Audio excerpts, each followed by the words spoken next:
I always try to picture who I was when I was working 9 to 5 and I had two little kids. And I would come home and I would have to like bake something for a bake sale or bake something for a birthday party. And you're so tired. And I wanted it to feel like an enjoyable experience. Like I'm tired, my back aches, but at least this broad is kind of making me laugh. Rebecca Firth makes me laugh a lot, reading her blog and her cookbooks and in this interview. Her blog, displacedhousewife.com, is focused on desserts, and her books are called simply The Cookie Book and The Cake Book. I'm Elizabeth Pearson Garr, and this is the Experience Podcast. Anyone who knows me well knows that I love to bake. In fact, when my kids were in elementary school, they actually requested that I bake fewer homemade cookies. I mean, seriously? Like, what kids? Anyway, you get the idea that it was a real treat for me to get to talk with Rebecca about her experiences as a food writer, blogger, and photographer. What I hadn't expected was all the extra doses of inspiration she served up. Hi, Rebecca. Thanks so much for joining me today. Hi, thank you for having me. I'm so excited about this. It's near and dear to my heart. I've loved baking since I was a little girl. Mm-hmm. And I actually wanted to be a food writer, and I went to cooking school after college and did some food writing for a few years, but I never started a blog. It's something I once thought about, and you did it. You did it. And you've done it. Well, you've done it so successfully, and I'm wondering what inspired you to start. Well, I was always like you, interested in food, always loved baking. I lived in China for a period of time, and when I lived there, baking was like therapy for me. And I became known amongst my group of friends as being the person that would bring homemade ice cream, birthday cakes, cookies, all the kinds of snacks. So I became known as that. I know, right? So they really boosted my confidence baking wise. And then it was like a combination of, it was my passion, baking. I wanted to do something with writing because I adore writing. And then sort of at the same time, my grandmother had dementia for like 10 years. And so she couldn't remember any of these incredible recipes that she would make us, which was so disappointing for all of us. And my mom one day was like, Sunset Magazine is looking for recipes for Christmas. Why don't you send them one? And she knew I was kind of soul searching about where I was headed. And then I submitted it and they purchased it. And I was so excited. And I really had a desire even before that. Once I separated from my husband, I wanted to create a life for my kids and I where I could be successful, but actually be around for them. And there was a period of time where I was working like a 9 to 5 job and trying to raise two little people by myself. And it was so hard. My hat's off to anybody raising kids by themselves. So I really was like, I don't want to miss out on all these important things in their life. I just wanted to recreate my life. Actually, the phrase I kept using was, I want to recreate my reality. And my uncle was like, you sound insane. And I was like, I realize it sounds insane, but I don't want to be on my deathbed and be like, why didn't I try to do something different or make my life work the way I want it to work? Yeah, I think it sounds impressive and inspirational, not insane. So you submitted to Sunset Magazine. It was successful. And then what was the jump between that and the blog? There was about a year period before I submitted that recipe where I was really soul searching. I was like, I have to redirect my path in life. I was working a job literally just because it was the job available, not because it was anything that I wanted. And I'd never actually had a job like that before. They'd always been kind of passion jobs. I started taking up every writing job possible on my after hours. So I was working 9 to 5, and then I started taking, like, some of them were not ideal, maybe like helping write a brochure or helping write online copy or anything and everything. And then at the same time, I was taking creative writing classes through Stanford's Extension because writing is just something I love so much. And one of my best friends that I grew up with was like, I always thought you were going to end up being a writer. And I was like, so did I. I was like, where am I right now? And so I just kept going in that direction and literally had a year where I like was just grasping and thinking and brainstorming. I couldn't quite figure out where I was going to go. I had already purchased Displaced Housewife, the URL, and I was just sitting on it and I didn't know what to do with it. And then as soon as Sunset was like, we love that, we're going to send you $250, I was like, that's what I should be doing because I love cooking. I love baking. I was like, I'm going to do this and then it'll combine writing and this. And I just believed with all my heart that this was like the path. I love that passion.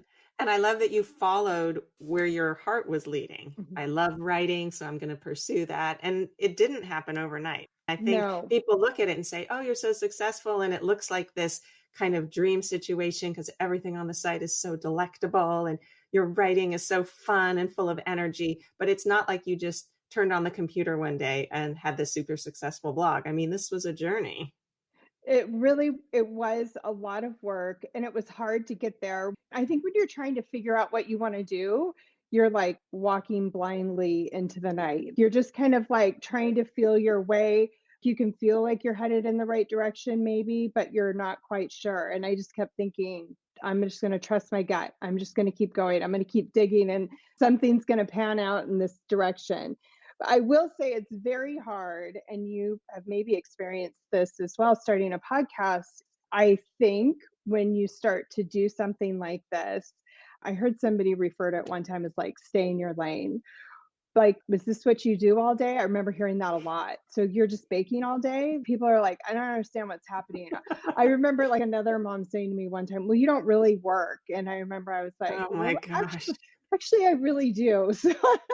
So It's I one of think those things that nobody knows how much work is involved unless they're actually doing the same thing. There's so much exactly. behind the scenes work. I mean, starting this podcast has been so much more challenging than I anticipated. It's like I knew Mhm. certain parts of it, and that part was appealing, and that's why I wanted to do it. And I wanted to do it partly for some challenge, but I had no idea how many curveballs were going to be thrown at me. And I'd have to learn about this and I'd have to learn about that. Oh, and now this is going wrong. But you keep pursuing, you keep going forward because you do love doing it, but it's different than what you anticipated at times. Right. Well, and it like keeps changing, Yes, you definitely, know. definitely. Someone also told me it's like a marathon after Mhm. a marathon after a marathon.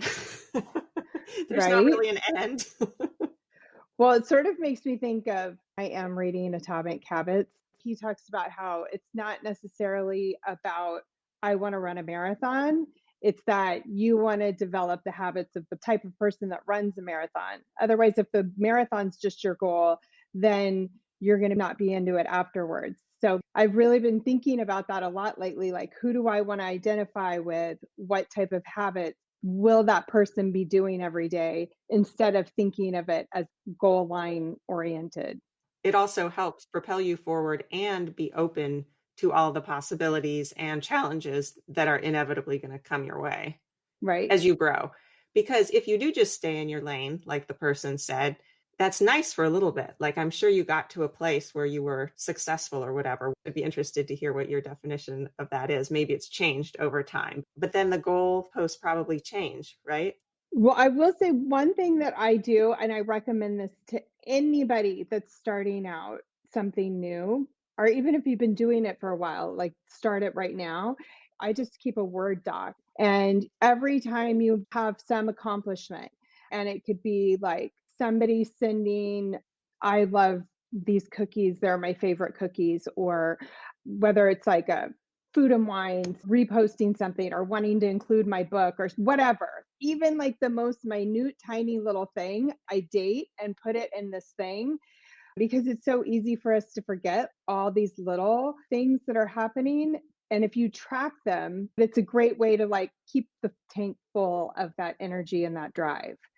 I think that's a really brilliant idea. I think human nature, we often remember or focus on the hard things or the negative things. Mm-hmm. And the things that went well, we kind of went like, oh, of course that went well. But you need to mark it and Yeah, and if you start refer to to it. feel like you're not making progress, you can actually look and go, well, actually, I am. I've done this, this, this. And when you're working by yourself, basically, nobody's sitting there going, wow, you did a really good job with that. That's right. It's just Yeah. you and you.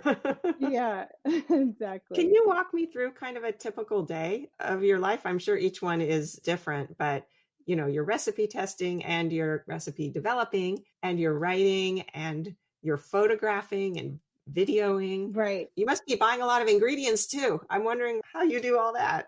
A ton of ingredients. It's actually bananas how much how much we go through, how much storage space everything I do has just like taken up our entire house.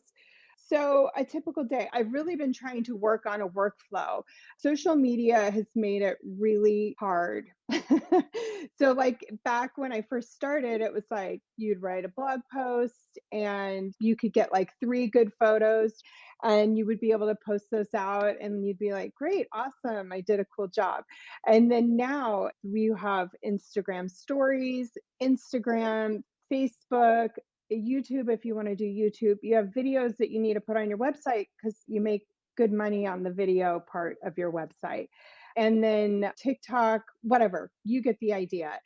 There's a So lot. what used to take a couple 3 days to do a blog post, usually about 5 days for like recipe testing and then photographing and then writing it, is now taking me 2 weeks. And I'm really trying to like see if I can fix that. But right now I can't seem to work faster than that. Something needs to give. I'm not sure what. So I've been trying to work on like buckets of days of the week. So Mondays are admin days, Tuesdays are recipe testing, and then I usually reserve Thursday, Friday for photography and video stuff. And I'm really trying hard to take the weekends off. And I would say I'm like 50% successful. I find that so hard. Since I've started this podcast, I feel like Mhm. it's almost like being in school. There's always work to be done, Yeah. and I can't just turn it off. If I have a little free time on a Saturday, I just start working. And so that's really a good tip. You have to force yourself to take the weekend. I'm trying so hard, but it's not easy because there's always work to be done. Because I have the blog, which is a great source of income, and I love the blog. But then I have brand work, and then you also have promoting my books, which are in 2 book clubs right now, which is awesome, like online book clubs. Trying to like balance all that stuff and then like still be a good parent and then also like try to make sure I go for a walk every day like, and feed people in the house and stuff. Feed them other than 15 varieties of lemon cake that you've been testing all Exactly. day. Exactly. Do Right. you ever get sick of testing your recipes, tasting them, eating sweets? Yeah. And I have like a really big sweet tooth, but I do feel like for my kids and I, this has actually tempered it a little bit. When they were younger, we all like had such a strong sweet tooth and would just go after things. And now I think there's such an abundance of it. It's like, I'll get the next round. So do you just come up with an idea? Like I saw you have this lemon cake Mhm. recently on the website. Did you just think, I feel like doing something with lemons? Or you do a lot with chocolate because you personally love chocolate, or you know that chocolate is something that readers respond to really well? Or how do you decide what direction to go with a new recipe? I really love chocolate, so that's Easy like a enough. personal it's a personal choice. The lemon cake was, it's citrus season, which is so fun. I love citrus season. And I really started out for that one with the idea of doing like an upside down cake. And I was like, oh, I'm going to candy the citrus slices. And I couldn't decide if it was going to be lemon or whatever. So I had like all the citrus here. And then the more I did the sort of upside down citrus cake, the more I realized I don't really like that type of cake. And so I was like, I want to create something super simple and beautiful. And I just wanted it to be like the most painless, but straight to a super citrus craving cake. So then I went off on that tangent. I probably spent at least 2 weeks or more on that one. Anybody that's crunching the numbers on that is going to be like, girl, that is not financially viable. Well, one thing I love about your recipes is that they're beautiful and elegant, but they're very accessible. You don't have to spend, I mean, you might spend many hours making them, but we don't have to. It's not like 10 hours for a beautiful birthday cake or something. You're not asking us to make all these fondants, and you can make a birthday cake and make it beautiful, but in a reasonable amount of time. I feel like that's maybe a little bit of a newer development for me. I would say the pandemic really influenced that. Before, my premise was I want people to bake beautiful things and have fun while they do it. And then when I started baking in the pandemic and working on the cake book, I was like, I just want people not to be stressed out and have a beautiful cake or a beautiful whatever. All need to celebrate birthdays and special occasions or just have something delicious at the end of a meal. And I wanted to make it as easy and painless as possible. Like if they could be substitutions, I want to put substitutions down. If it can be one bowl, then I want it to be one bowl. So I really try to think about stuff like that more than I used to. Hmm. I know you interact with your readers quite a Mhm. bit, comments at the bottom, and you were mentioning Instagram and other things. Is that something that you spend a lot of time on, or you feel like is important for your business, is to be connected to your readers? Yeah, I will say, so first, that is so time consuming. I don't know if anyone knows or realizes how time consuming it is.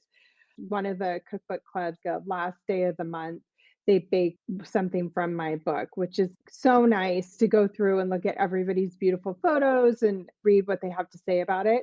Yeah. And I couldn't even finish going through and like commenting on their posts and then reposting it. And then sometimes they would include me in a story. So then it's in my DMs. And then I want to send them a DM as well.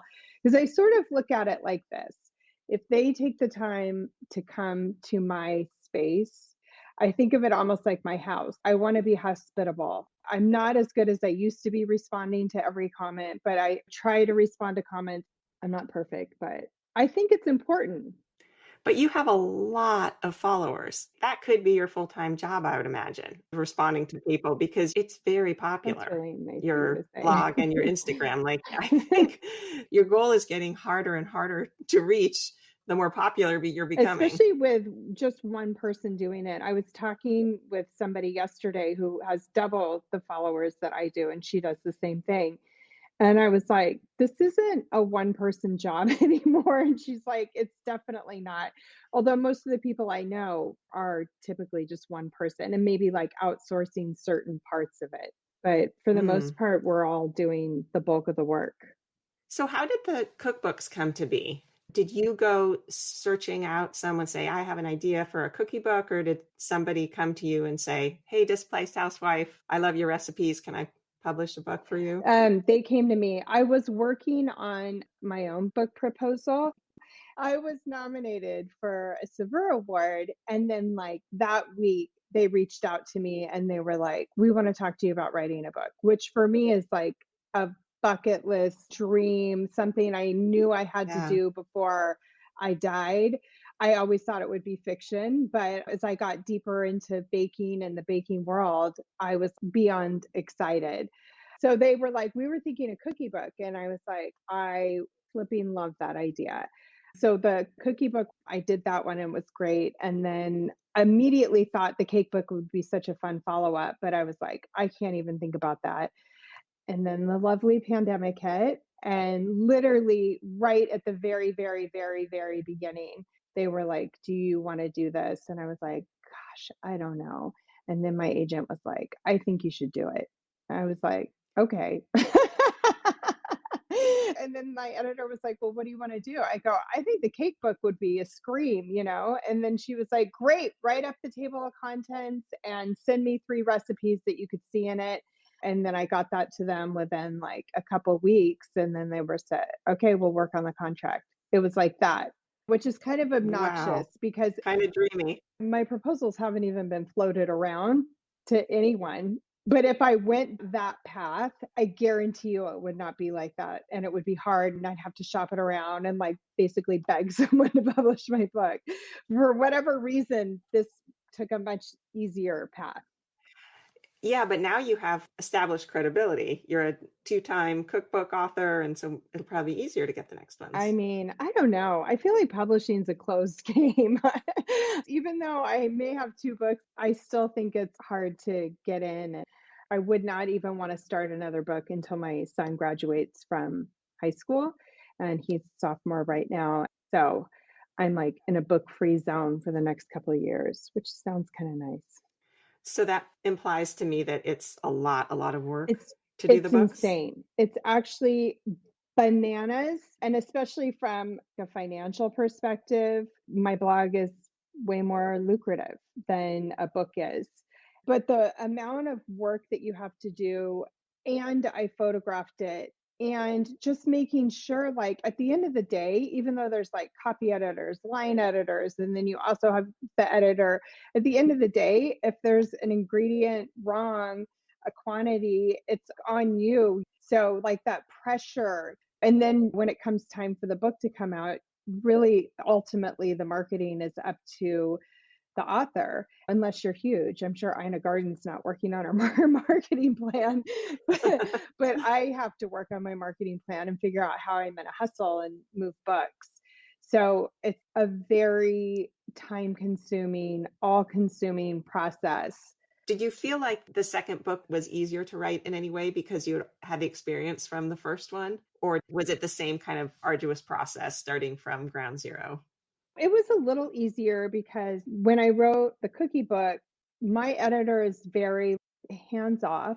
So I was like, "Do you want to see the first 3 chapters by this date or anything?" And she's like, "No, this is your due date for the whole manuscript." And as somebody that had never written a cookbook before, I was sort of like, "That's a lot. Okay, but sure." And so I was really focused on making sure the recipes work really good and not really thinking about things like chapter intros, the front matter, even my author bio, like all that stuff that's due. And so when I submitted my manuscript, this is so funny. I can't even believe I'm admitting this. I turned it in without chapter intros.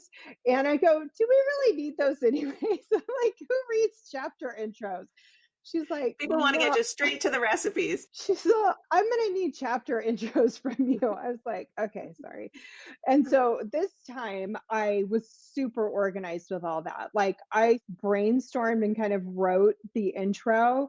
And then as I was writing the book, I'd be like, "Oh, this should be in the intro. This should be in the intro." As I did each chapter, I wrote the chapter intro, and each recipe needs a recipe head. That was another thing with the cookie book. I went in after to write them, not as I was doing it. So from that perspective, I was way more efficient. But I will say at the same time, we were in the middle of a bananas pandemic that nobody knew what was going on. My kids were suddenly home from school, and my daughter was applying to college.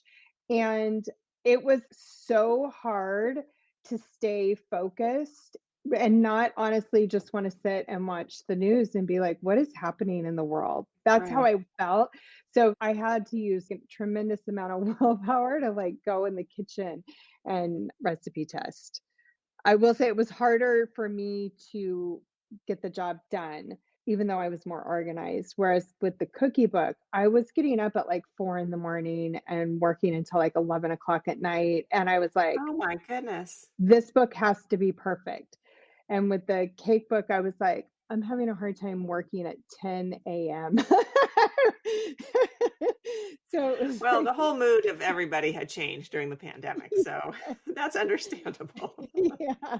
So I would say that was the biggest hurdle. But obviously, if times were like great, it would have been so much easier. Did you repurpose recipes that you had already created for the blog, or would you always make new recipes for the cookie book and the cake book? Those are new. I think each one, I'm pretty sure it's only 3 recipes we're allowed to bring over from the blog. And then the rest is all new. And even if they look similar, it's a completely different recipe. And then I get really stuck in, like right now, okay, I'm doing a blueberry Dutch baby recipe. That sounds so It's good. Blueberries are my favorite it's food. super, super yummy. And so yesterday I got so bogged down in wanting to get like this very specific consistency to what I was looking for. Like the recipe I had, the way it looked and what I got, it would be fine. But I'm like, it can be better. So I made 6 blueberry Dutch babies yesterday. And I'm still like, no, I need to do this. So I get like super stuck on like one thing and end up testing something like 12, 15 times. And I'll get it perfect. And then I'll be like, well, what if this cake, instead of using milk, what if we just use water and then that's one less ingredient and will this work? And then I'll do that. And you're always just relying on yourself, or do you ever pull in a neighbor or some friends or something and say, I don't know, Dutch baby 1, 2, or 3? What do you Um, think? when it's the book, I have other people test the recipes and I often give stuff out to people, but I feel like I don't often give it out until I think that it's where it should be. So, like, Well, I think you have very high if I standards. think You want it to something's be just yeah, if right. I think something's subpar, I don't wanna give it to somebody to taste because then they'll be like, "Yeah, that lemon cake wasn't great," even though it was, like, 5 tests earlier. That sounds super insane, doesn't it? No, but this is your job. This is your business. And so no one, it's part of the reason you're so successful is because you're putting it through 5 or 12 rounds to get it to that high level. You're not just putting out the second cake you made. No, So I loved learning that you have this writing background because your writing stands out so much to it's so me.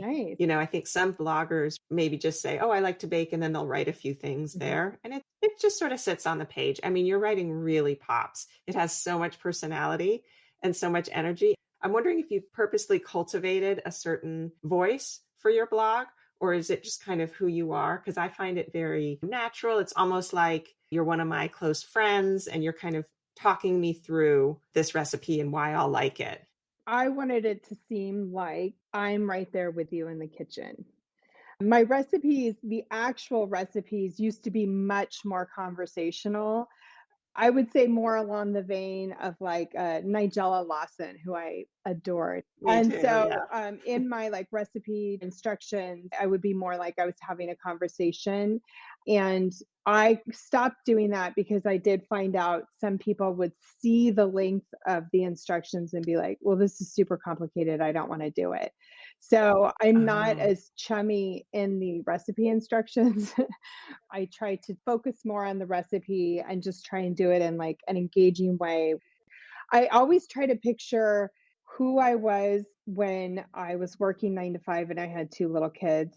And I would come home and I would have to like bake something for a bake sale or bake something for a birthday party. And you're so tired. And I feel like so many of us, that's how we're living our lives day in and day out. And I wanted it to feel like an enjoyable experience. Like, I'm tired, my back aches, but at least this broad is kind of making me laugh.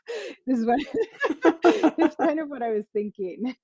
how have you grown the business? Has it been kind of word of mouth? Do you think people just find you, or have you had to aggressively, have you had a marketing plan that you've pursued to grow from step 1 to 2 to 3 to where you are today? I think that consistency and like quality and consistency, this is going to sound super nerdy, but I love to stay home on New Year's Eve and I like to set like basically my goals of the year from like a business perspective. Where do I want to see my website? What brands do I want to work with? What special thing do I want to have happen? Like the year I got a book offer, I was like, I want to win a Savor Award. I'm not going to talk about intentions or whatever, but I do think if you set out a path and then every month I revisit my goals and then I sort of write monthly goals based on those. And then every week, like on Sunday, I look at my monthly goals and then try and figure out how to integrate it into that week. So when you talk about like growing and that kind of thing, I want to be the first person to say I'm not the fastest growing baking blog out there. There are other people that are killing it and doing amazing. But I feel like I'm slow and steady. I'm just kind Yeah. of like chugging away at it. And I feel like just staying focused like that. I haven't had super fast growth, and I definitely would say it hasn't been easy. But I really appreciate everyone who's jumped on the journey and like stuck around. Another thing that really stands out to me is the beautiful photography. And I just assumed you had a professional photographer. And then I learned it was you. Yeah. And I just know some from my background. That's an entire industry, food styling and food photography. That's not just taking your camera and saying, oh, I'm going to take a picture of this plate of cookies or something. I mean, we've all done that and it looks kind of blah. Mhm. Yours do not look blah. And so, how did you learn how to do that? And can you give us some tips on food photography? Well, for the longest time, I just used my iPhone, which people would be like, "You're using your Really? iPhone?" I was like, "Yes." With Displaced Housewife, I was like, it has to earn everything. I'm not gonna be that person that just goes hog wild and spends a ton of money. So that's why I used my iPhone forever, and then I bought kind of a fine but not great camera, and my photos did improve from using a digital camera. But the real jump was when I got my book deal. I wasn't even sure I wanted to do the photos. It actually gave me anxiety because I don't think of myself as a photographer. I might a little more now, but still. And then I sent in the 3 recipes with the bibliography, right? And then I sent photos so they could see what they look like. And then they were like, "We want you to do the photos as well." And then I was like, "Oh, oh." That's a huge compliment, though, It's a huge too, rather compliment, but than, we'll hire a yeah. photographer here, Rebecca. Well, so then I was like, I got to step up my game because before I was editing my photos in Photoshop. And so then I learned Lightroom and I bought the Canon 5D, which is like gorgeous. The 5D Mark IV is such a beautiful camera. It was like my pictures instantly looked better. And so that and just really using natural light and then trying to create my own style. For a while there, I just tried to do what Instagram wanted, which was make everything super bright and light. And I feel like now I'm trying to go back to I like things to be like rich tones. I like light, bright, but I also want like more contrast and I like some shadows. I like to see the direction that the sun's coming in. But it is mostly natural light? It's all natural light. I don't even know how to use artificial lighting. But then you have nice things set up, maybe napkins or plates or lemons or things, in the background. So you have to give a lot of thought into it. Do you have a whole bunch of plates and cookware and things that you use for your Yes, photography? now I do. I've gone through some like bending benders, especially with the books. When it comes to like the book, I think about what do I want the vibe to be? And then when I'm writing it, I start acquiring pieces, which is great for the blog because then I still get to use everything. I find the best way for me to make a photo shoot successful is if I pre-think about it. And I think, what kind of elements can I pull into it? Whenever I'm like rushing and I maybe have made something really beautiful and I just throw it on a white background and maybe throw like a napkin and take some photos, it just never does as well as when I give it some thought and really think about like the tones.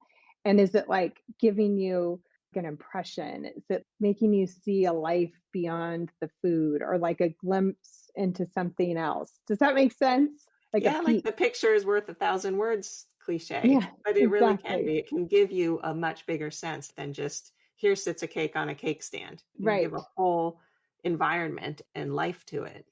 Yeah. So I actually adore photography, and it's probably one of my favorite parts of putting everything together because it's honestly so creative and also so relaxing. When I write, I don't like to like listen to music or have anything else on, but when I'm photographing things, I love to listen to music and it just feels very free and relaxed. Video, on the other hand, is my nemesis and now I require like a completely additional day to get video. That's a whole new program. Like I'm brand new to video. I should have started video when I was working on the cake book, but I feel a little behind, actually quite a bit behind the curve in putting video together, but it is a lot. So the point of doing video, you said, is just you get a lot more hits on it, or Google likes video, or what is the Well, point of having video, video on there? honestly, I could Google would be okay if I didn't do video, I think right now. But the demands from brands that I work with and the demands of social media are like videos now prioritized. And it's very frustrating. I have to say, it's the most frustrating part of what I do right now. This sounds like Probably a true. particularly because you're one person. It's a little hard to do video and Yeah, be and the also demonstrator. we can only be good at so many things. And I do think I'm a good writer. I do think I'm doing pretty good with my photography. I feel confident in my recipe concepts and in my recipe testing and writing. Video feels like my tipping point. I'm like, I just don't know that I can make it there. So I've been trying to see where it fits in what I do and how I can maybe minimize its importance without being left behind, you know? Mm. And then to add to those things, all the creative things, the writing, the recipe development, the photography, and everything, having this business requires a whole other set of skills. Like we kind of touched on earlier, you need to have technical skills. If stuff could go wrong with your computer or go down, and you need to have your marketing skills, you need to have your business skills. And Mhm. it's a whole wide range of things that you actually need to not only be good at, but excel at. No one person can wear so many hats so successfully. It's bananas. You've mentioned a few times the brands that you work with. Can you talk Mhm. about that? What does that mean? I work with a bunch of different brands in different capacities. So, California Grown, which is the agricultural arm of California that promotes California agriculture. Um, Maybe like California Prunes has a thing coming up, and they'll say, okay, we want you to develop 3 recipes, photos, and then I'll have it on my blog. And then they'll also direct it to it from their website. It's actually a big part of my business is working with brands. C&H, I have like a long-term partnership with them. Like right now, we're working on brown sugar, which I love brown sugar. So Mm. I'm creating recipes. They're actually who I'm making the Dutch baby for. Oh, yeah. I love working with brands that I genuinely like. C&H sugar is the only sugar I've ever used. It's the sugar I grew up having, living in California, especially Yeah. just Domino on the East Coast. California Olive Ranch, I've worked a lot with them, Lucchini olive oil, and it can be different things. So I have a couple of brands that will have me just create recipes using their products, and they want them for their websites. And I'll do photos and everything for them. I've had some people that will have me do photos for ad campaigns, like for print, and they'll also maybe want me to do recipes for them. I love that part of my business when somebody's like, this is the product. We want you to come up with recipes. These are some of the things we have in mind. And then I get to recipe test and photograph. So after you've been baking all day, is it hard to make dinner? Just Yeah, regular stuff? it's really, really, really hard. I have to be organized because my son is 15 and he's hungry, right? Yeah. And he does jujitsu every night.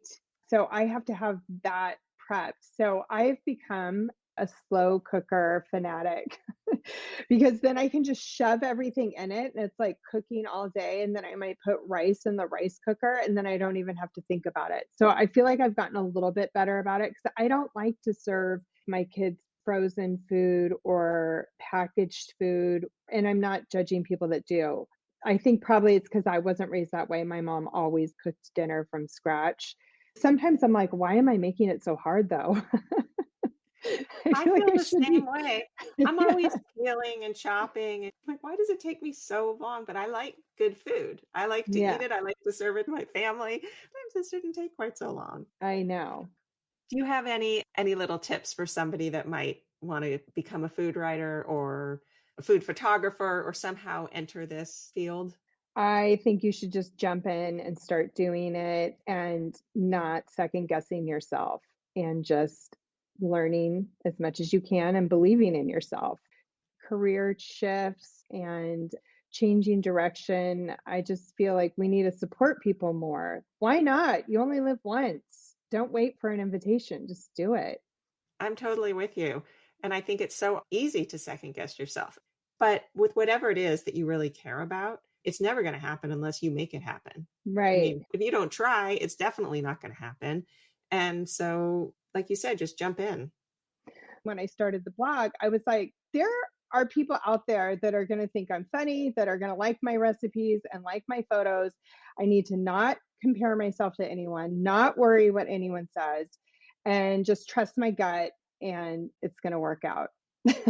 And it has worked out. I think that's another good point, though, is not only the not comparing yourself to anyone, but not try to be someone else Right. because you are the only one of you.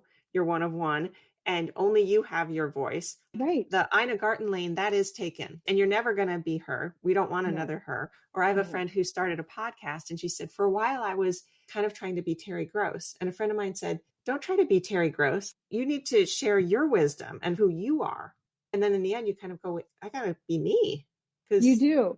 Well, it's really exhausting to try to be somebody else. It's really time consuming. But also, I do truly believe that the more honest and authentic you are, the more people will respond to that. But there is like huge vulnerability in putting the real you out there because people are going to make fun of you. People are going to not like what you do. You have to not think about that. It's literally like focus on your list of positive, your accomplishments, what people have sent you, and just steer the course. You really have to like get rid of the noise and just be like, this is who I am. That sounds funny and cheesy, actually, but I I mean like it. it. I think it's great. Like I said earlier, I think that that's inspirational. I think it's so easy for us to kind of get in little ruts and to start doubting ourselves. And sometimes I think, what do I tell my kids? I say such encouraging things to my kids, and I am so affirming to them and that they can do it and all that. And then I think, what's the voice in my own head? Why am I Right, doubting my own self? Like, I would never say that to my kids or my best friends or really anybody else. So why would right. I say it to myself? I know that voice in the head is brutal. Yeah. Thanks for all your tips and sharing all this information. I hope people go check out your blog and your books because they're so great. They're going to want to make you get in the kitchen and start baking. I hope so. That makes me really happy. Well, thanks so much for doing this, Rebecca. Really Well, thanks for appreciate it. having me. A huge thanks to Rebecca Firth for taking the time to dish with me about baking, writing, and just going after your dreams. I was so inspired by her passion. Here are some of my takeaways from our conversation. Number 1, keep a list of every compliment, every accomplishment, every positive thing that happens. Refer back to this list when you need a boost or if you're wondering if you're making progress. 2, just because something's a lot of work or other people don't understand what you're doing or why you're doing it doesn't mean it's not worth doing. 3, you can recreate your reality. You don't have to stay in your lane. 4, be open to the challenges and possibilities that will come your way. 5, be yourself. Don't try to be someone else. It's exhausting. And also, that role's already taken.